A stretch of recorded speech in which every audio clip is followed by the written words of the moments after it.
복음서를 읽어보면 예수님을 만난 사람들에게 예수님께서 말씀하십니다. 네 믿음대로 되라. 그리고 그 혈루증 앓는 여인이 주님의 그 옷자락을 만졌을 때에 네 믿음이 너를 구원하였다. 그래서 여러 곳에서 주님이 이 믿음의 중요성을 말씀하셨습니다. 그래서 오늘부터 한 3번에 걸쳐서 믿음의 눈으로 보라는 제목으로 말씀을 전하고자 합니다. 오늘은 믿음의 눈으로 자신을 보라, 이런 제목으로 전하려고 합니다. 이 인생의 크기는 무엇의 크기입니까? 믿음의 크기죠.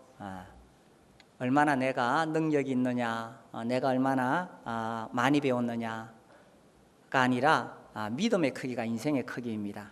믿음의 크기는 무엇의 크기입니까? 기도의 크기죠. 한동안 제가 굉장히 강조하다가 요즘 좀 안 했는데 다시 한번 이 믿음의 중요성을 생각해 봤으면 좋겠다 해서 이 믿음의 눈으로 보라는 말씀을 전하려고 합니다. 오늘 본문 말씀 30절에 보시면 갈렙이 모세 앞에서 백성을 조용하게 하고 이르되 우리가 곧 올라가서 그 땅을 취하자 능히 이기리라 하나. 이 표현이 참 멋있죠. 능히 이기리라. 믿음이 있는 사람은 항상 긍정적이고 뭔가를 이루어낼 수 있다고 생각하고 할 수 있다고 말합니다. 능히 이기리라.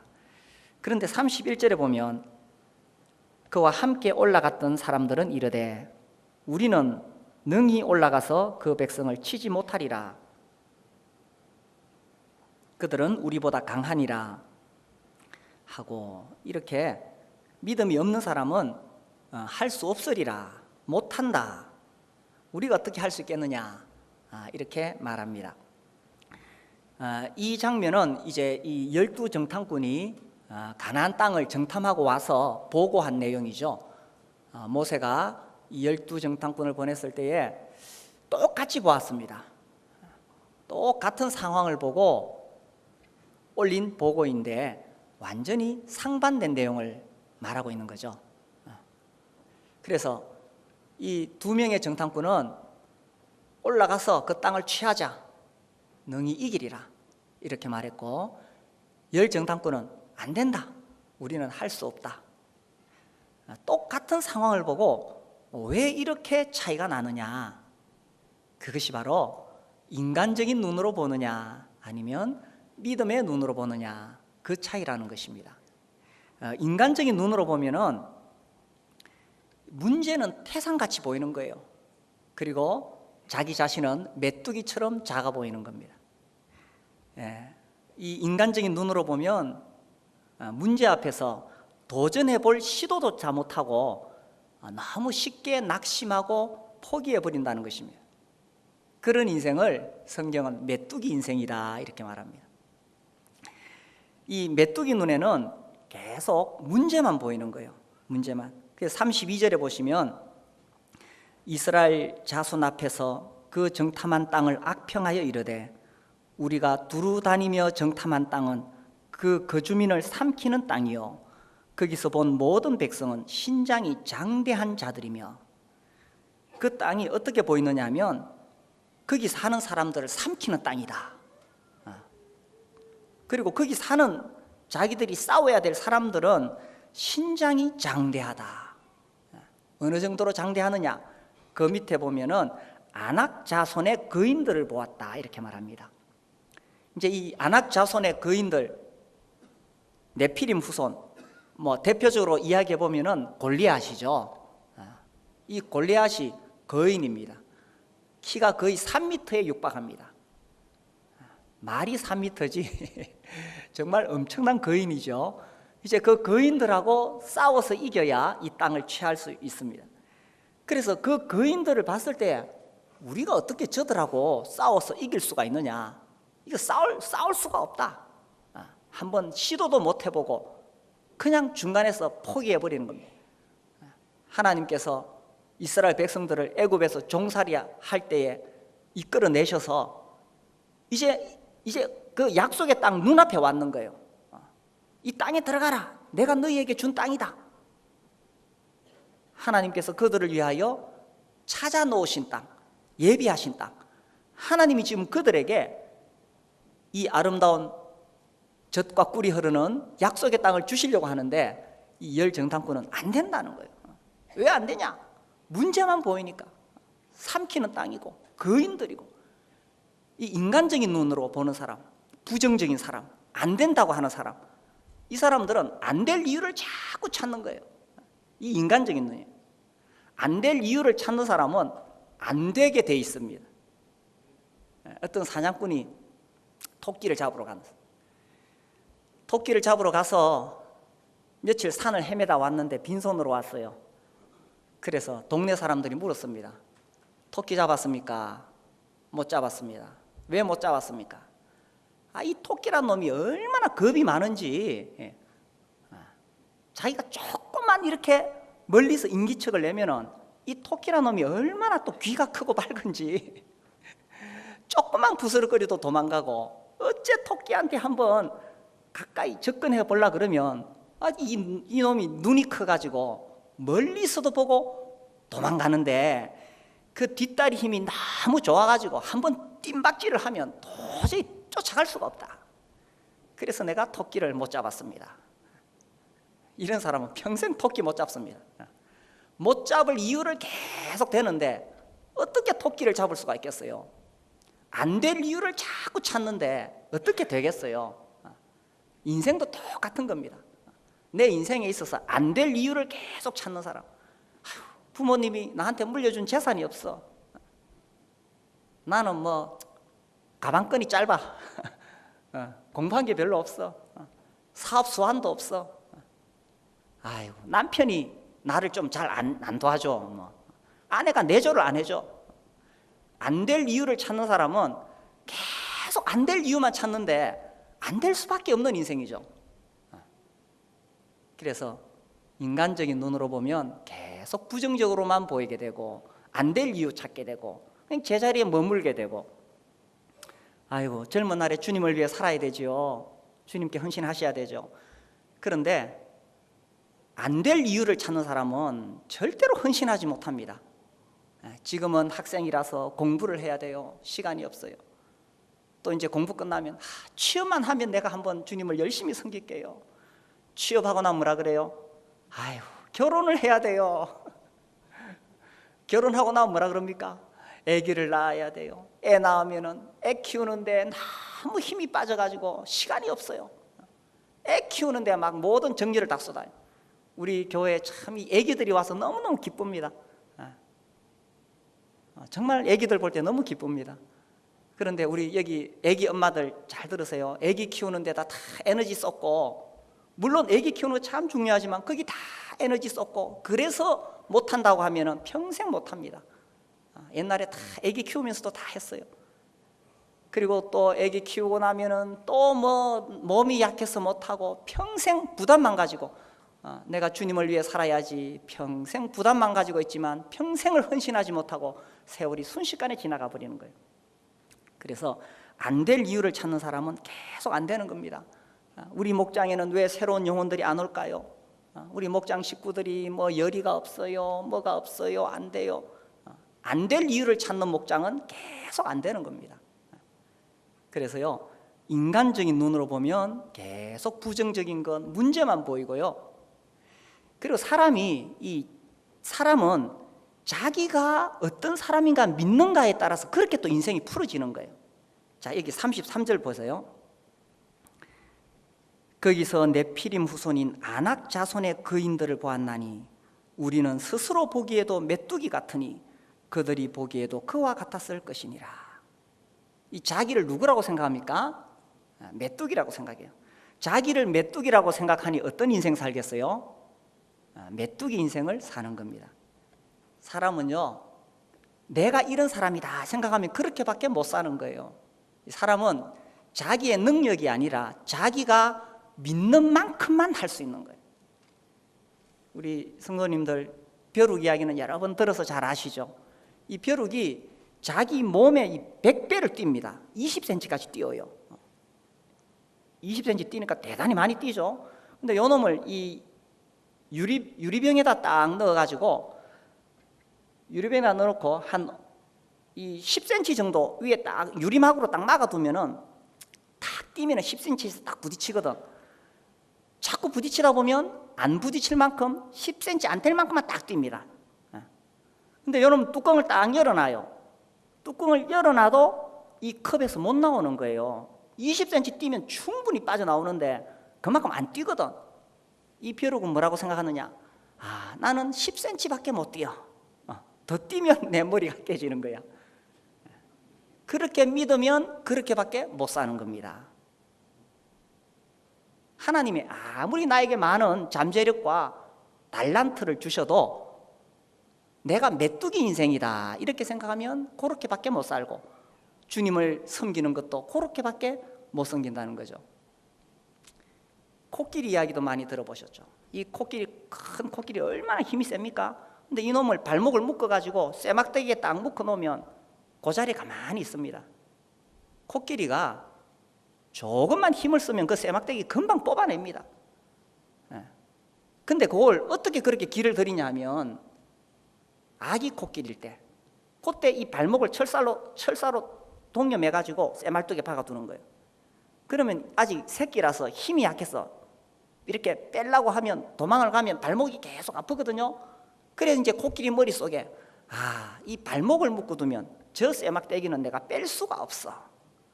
그렇게 길들여지는 거예요. 그러니 이 코끼리가 다 자라서 거대한 코끼리가 되어도 자기가 믿는 대로 그만큼만 딱 사는 거예요. 그래서 여기 이 사람, 이 열정당꾼은 말하기를 우리는 스스로 보기에도 메뚜기 같으니, 그럼 어떤 인생 살겠어요? 딱 메뚜기만큼 사는 거예요. 거기다가 그들이 보기에도 그와 같았을 것이니라. 사실 그 뒤에 넘어가 보면은 이 가나안 땅에 사는 사람들이 이스라엘 백성을 매우 두려워하고 있습니다. 매우 두려워하고 있습니다. 그 라합의 보고를 보면. 그런데 이 사람들은 생각할 때에 그들이 보기에도 우리가 메뚜기 같이 보인다 이래 생각하니까, 스스로 그렇게 생각하니까 다른 사람들도 그렇게 취급할 수밖에 없는 거겠죠. 그래서요, 인간적인 눈으로 보면 메뚜기 인생밖에 못 산다는 것입니다. 우리 옆 사람이 이야기해서 인간적인 눈으로 보지 맙시다. 자, 이 사람들은 자기를 메뚜기라고 했는데 중요한 것은 하나님이 이 사람들을 어떻게 보고 있느냐라는 것입니다. 이 이스라엘 백성을 하나님께서 어떻게 보고 계시는가? 똑같은 그 민수기 23장에 보시면 23장 23절 볼까요?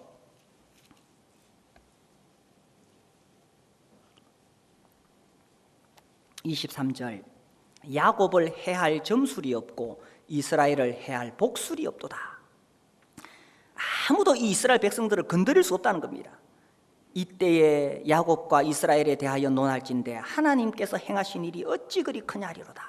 24절 이 백성이 어떻다고요? 암사자같이 일어나고 어떻다고요? 수사자같이 일어나서 움킨 것을 먹으며 죽은 피를 마시기 전에는 눕지 아니하리로다 하매, 하나님은 이들을 어떻게 보고 계시느냐라는 겁니다. 지금 이 민수기 23장은 발람이 뇌물을 받고 이스라엘 백성들을 저주하기 위해서 산에 올라가서 지금 저주하려고 하는 거예요. 그래서 이 백성들을 딱 저주하려고 하는데 하나님의 성령이 임해가지고 이런 말이 막 술술술술 나오는 거예요. 하나님께서 이 이스라엘 백성들을 보실 때 지금은 저주하러 올라갔는데 23절에 나오는 것처럼 이 이스라엘을 어떻게 해도 해할 수가 없다는 것입니다. 그리고 하나님은 이 이스라엘 백성을 두고 뭐라고 이야기하시냐면, 그들은 암사자다, 수사자다, 사자들이다. 하나님이 이 사람들을 메뚜기로 봤어요, 사자로 봤어요? 그런데 인간적인 눈으로 보니까 자기들 스스로 자기를 메뚜기라고 받는 거예요.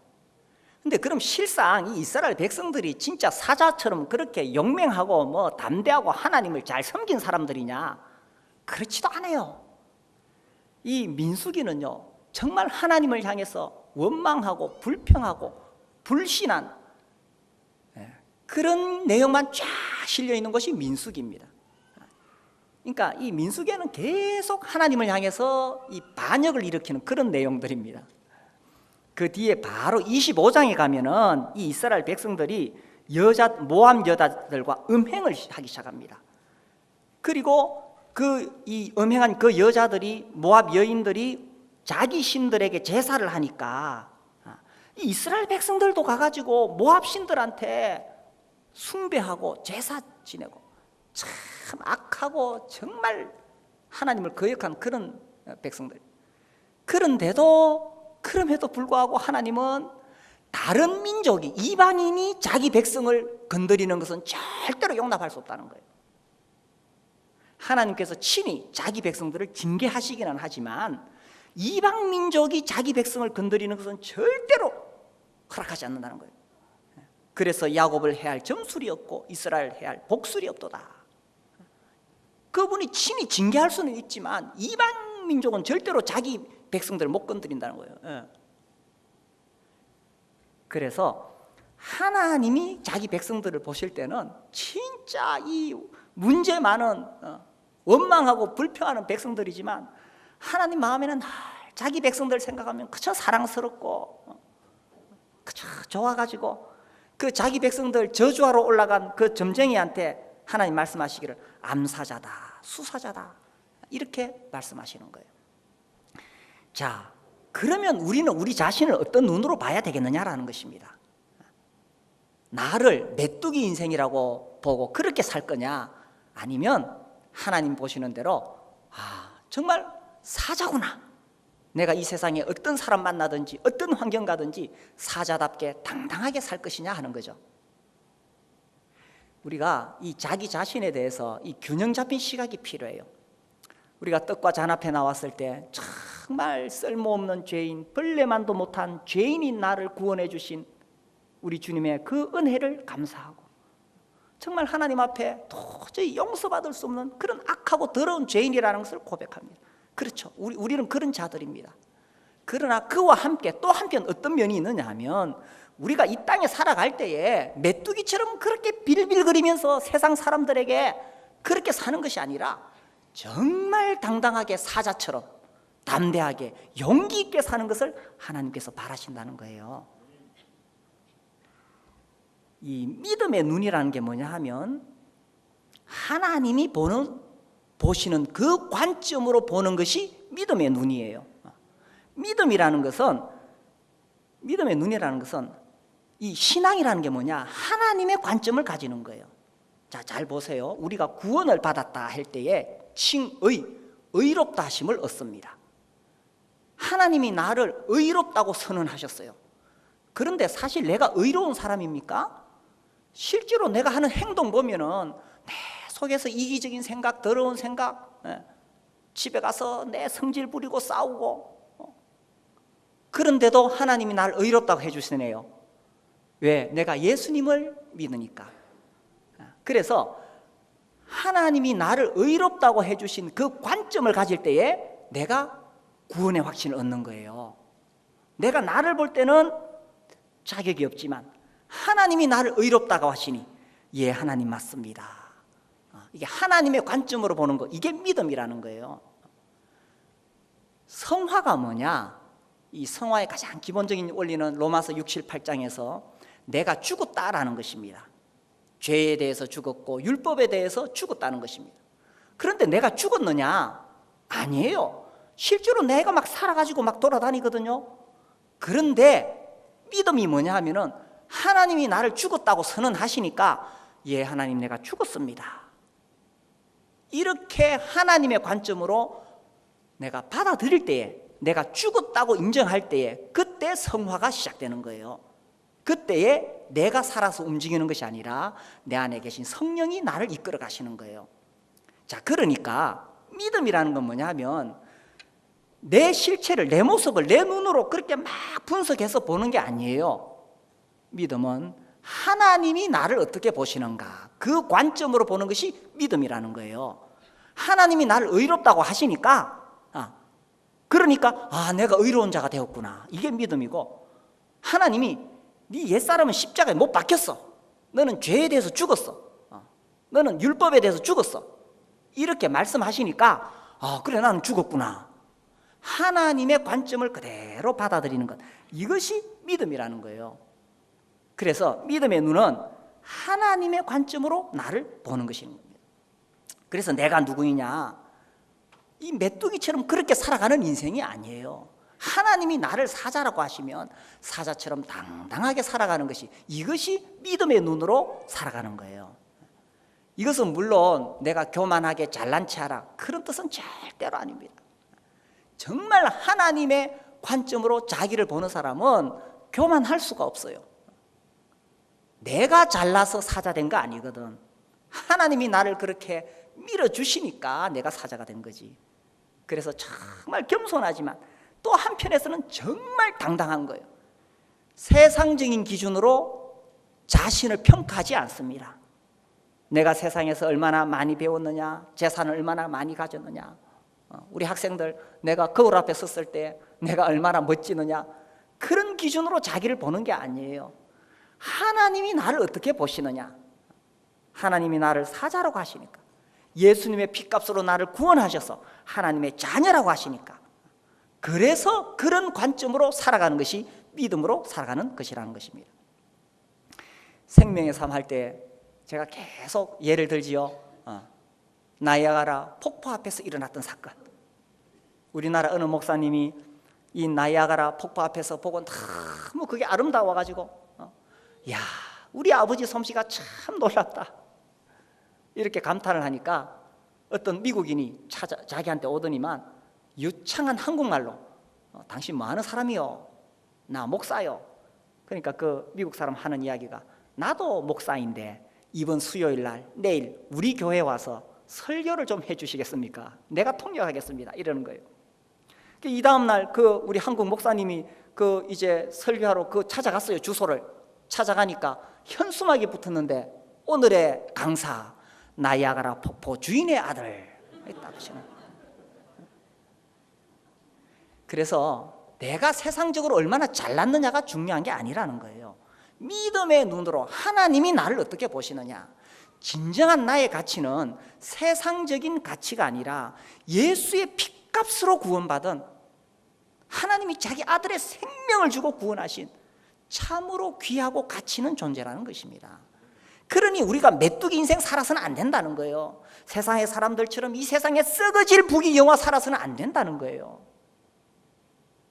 세상의 사람처럼 그 육신의 즐거움, 육신의 쾌락을 누리기 위해서 그런 썩을 양식 먹어 그거 살라고 살면 안 된다는 거예요.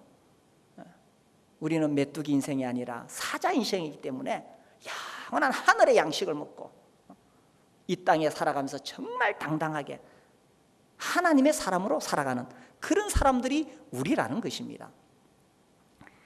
그래서요, 하나님의 눈으로 자신을 보는 것이 매우 중요하다는 것입니다. 그래서 어떤 인생을 살 것이냐, 메뚜기 인생을 살 것이냐, 사자 인생을 살 것이냐. 성경에 보면 메뚜기 인생을 살던 한 사람이 있어요.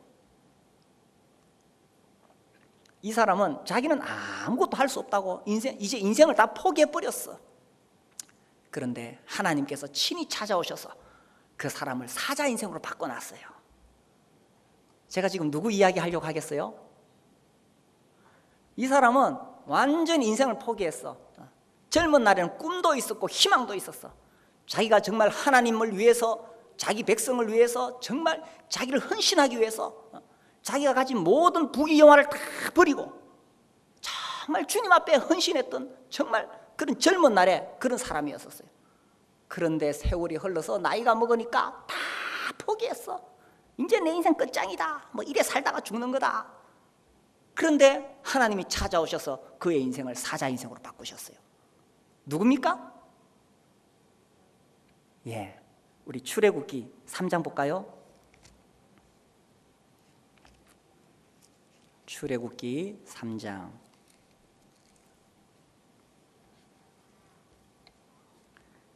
10절에 보면 하나님께서 찾아오셨습니다.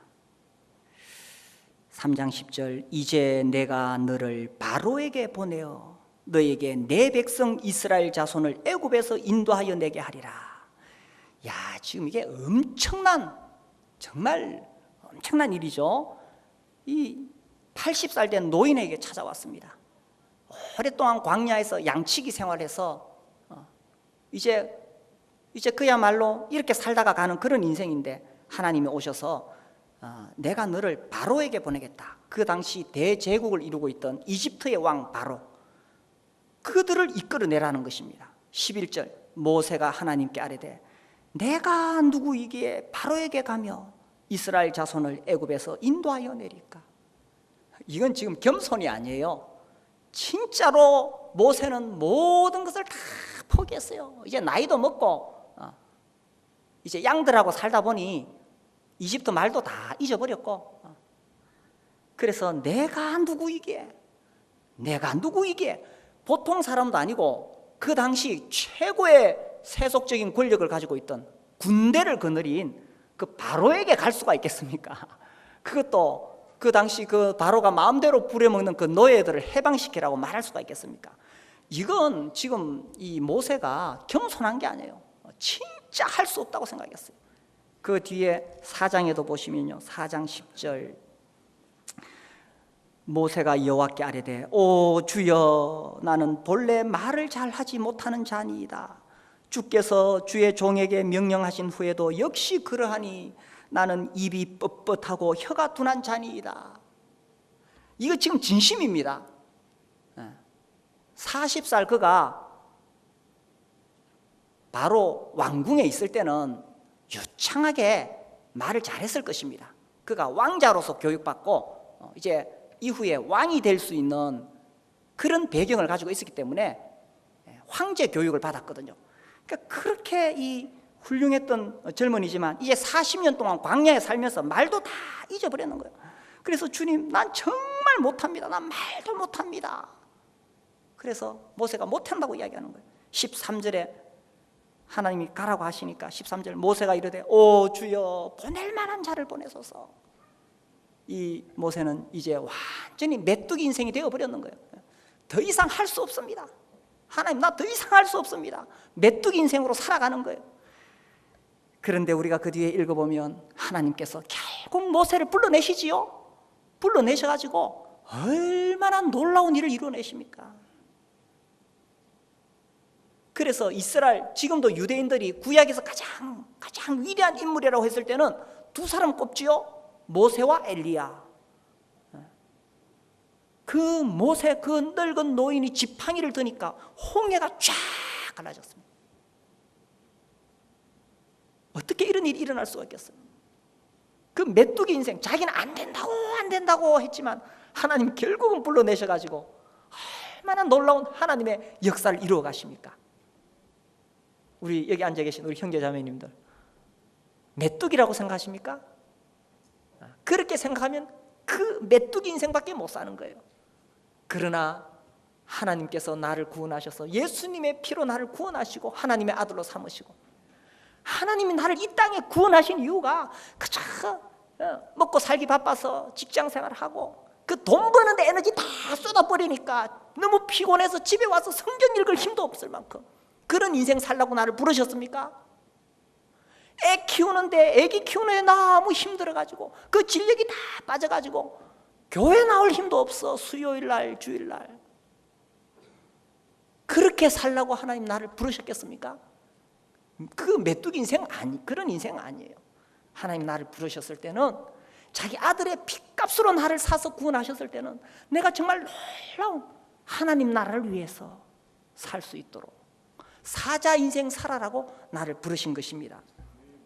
우리가요, 자기의 정체성을 분명하게 알아야 돼요. 미운 오리 새끼, 다른 오리들은 물에 들어가서 헤엄도 잘 치고 잘 노는데 이 미운 오리 새끼는 물에 들어가기도 겁나고 왕따 당하고, 그죠? 그 미운 오리 새끼 어느 날 봤습니다. 저기 보니까 정말 멋지고 아름다운 하얀 새가 하늘을 쫙 날아가는데 그 날개짓이 얼마나 우아한지, 그러면서 자기 속에 있는 본능이 확 일어나죠. 그 자기도 날개치기 시작하니까 날아오르기 시작하는 거예요. 하늘로 날아오르기 시작하는 거예요. 자기가 오리 새끼라고 생각하면 평생 그 물속에서 오리처럼 살 것이에요. 근데 어느 날 하늘을 날아가는 백조를 보고 자기의 정체성을 깨달은 것입니다. 우리는요, 이 땅에 썩어질 거 육신의 쾌락 위에서 살다가 죽는 그런 인생이 아니라는 거예요. 하나님은 우리에게 성령을 보내주시고 이 성령을 통해서 하늘의 영광을 보게 하시고 하나님 나라를 위해 살도록 우리를 부르셨다는 거예요. 자기의 정체성 깨닫고 자기의 사명을 깨달을 때 우리의 인생이 새로워지는 것입니다. 우리 학생들에게 특별히 내가 이런 이야기 하고 싶어요. 난 부모님이 나한테 뭐 물려준 것도 없고 부모님 탓할 거 없어요. 환경 탓할 거 없어요. 우리 학생들이 정말 예수님 영접하고 하나님의 자녀가 되면, 그래서 내가 하나님의 자녀다 이런 정체성을 가지면 인생이 달라지는 겁니다. 제가 자주 제가 존경하는, 직접 만나지는 못했지만 유태영 박사님 이야기를 자주 하지요. 우리 교회는 아무튼 기도 인생 다 읽으라고 제가 계속 강조하지요. 그 유태영 박사님 이런 이야기를 합니다. 자기가 어렸을 때에 정말 가난했지요. 그분이 그 수천 명, 수만 명 모여있는 그 교회에서 간증할 때 딱 첫 마디가 이렇게 시작합니다. 여러분 중에 가난하다고 생각하는 사람이 있습니까? 나보다 더 가난을 경험하는 사람 있으면 손 들어 보시오, 이렇게 말합니다. 그래서 제가 그 말을 듣고 좀 의아했어요. 좀 말하자면 너무 좀 건방진 소리가 아닌가. 아니 그 수천 명, 수만 명 모여 있으니 별의별 사람들이 다 있잖아요. 그런데 그분들 앞에서 이분이 딱 첫 이야기가, 여러분 중에 나보다 더 가난했던 사람이 있으면 손 들어보라 그럽니다. 시골에서 머슴의 아들로 태어나가지고 얼마나 지지리도 가난하게 살았던지, 말도 할 수 없을 만큼 가난하게 살아온 자기 앞에서 가난 이야기 하지 말라는 거예요. 그런데 이 유태영 박사님이 그 어렸을 때 어머니로부터 들은 이야기 있죠. 그 어머니가 교회를 다니시면서 또 교회를 데려가면서 이렇게 이야기합니다. 태영아, 하나님은 시골에서 가난하게 자라는 너를 위해 예수님을 주셨단다. 그러니까 태영아, 너는 천하고 가난한 농가의 아들이 아니라 하나님의 아들이다. 그 믿음을 가져라. 이게 이분 가슴속에 콱, 그렇게 가난한 머슴의 아들이 결국 네덜란드 유학 가고 이스라엘도 유학 가고 우리나라 새마을 운동 일으키는 주역이 되잖아요. 자기가 누구인가? 정말 내가 하나님의 아들인가? 자기의 정체성을 깨닫는 데서 우리의 인생이 달라지기 시작하는 겁니다. 그 유태영 박사님 늘 하시는 이야기 있죠. 빌사일삼. 빌사일삼이 뭔지 알아요, 우리 학생들? 빌사일삼, 빌립보서 4장 13절 말씀. 내게 능력 주시는 자 안에서 내가 모든 것을 할 수 있느니라. 물론 뭐 그 말씀을 문맥에 따라 어떻게 다르게 해석할 수도 있겠지만, 그냥 이분은 그 말씀을 그대로 받아들이는 거예요. 내게 능력 주신 자 안에서 내가 모든 것을 할 수 있다. 내가 학벌이 어떠냐, 내가 집안 배경이 어떠냐, 내 외모가 어떠냐, 그게 중요한 것이 아니라 하나님이 나에게 능력을 주신다면, 그리고 하나님이 나를 구원하셨다면, 하나님이 나를 사용하기를 원하신다면, 인간적인 기준으로 자기를 판단하는 것이 아니라 믿음의 눈으로 자기를 볼 때에 얼마든지 하나님 앞에 쓰임받을 수 있다는 사실입니다. 이 민수기 14장 30절, 31절, 인간의 눈으로 보느냐 믿음의 눈으로 보느냐, 이렇게 차이가 난다는 것입니다. 인간의 눈으로 보면은 우리는 할 수 없다, 그들이 우리보다 강하다, 그 자리에서 주저앉을 수밖에 없고 포기할 수밖에 없지만, 믿음의 눈으로 보는 사람은 뭐라고 말하느냐 하면, 우리가 30절, 우리가 곧 올라가서 그 땅을 취하자, 능히 이기리라. 우리 형제자매님들, 곧 올라가서 그 땅을 취하시길 바랍니다. 능히 이길 수 있습니다. 그럼 그 땅이 어디입니까? 이 이스라엘 백성들에게는 하나님께서 약속하신 그 가나안 땅, 약속의 땅이요, 나에게 있어서 그 땅은 어디입니까? 하나님께서 나에게도 그 땅을 주셨다는 것입니다. 근데 많은 사람들이 나는 안 돼, 메뚜기 인생이라고 생각하니까 하나님이 그렇게 주시고 싶은 이 놀라운 젖과 꿀이 흐르는 땅을 경험하지 못하는 거예요. 하나님께서 우리에게 주신 그 약속의 땅, 하나님이 정말 나에게 복 주시기 원하시는 그 믿음의 삶의 풍성함, 그리고 또 하나는 사명이라는 거예요. 사명. 이스라엘 백성들은 이 가나안 땅을 점령해야 될 사명이 있습니다. 왜? 하나님이 주신 땅이니까. 우리에게도 사명이 있죠. 주님이 우리에게 주신 사명이 있는 거예요. 그 땅을 취해야 되는 거예요. 나는 할 수 없어, 우리 목장은 할 수 없어, 할 수 없다고 생각하면 할 수 없는 거예요. 그러나 그 땅을 취하자, 넌 이기리라.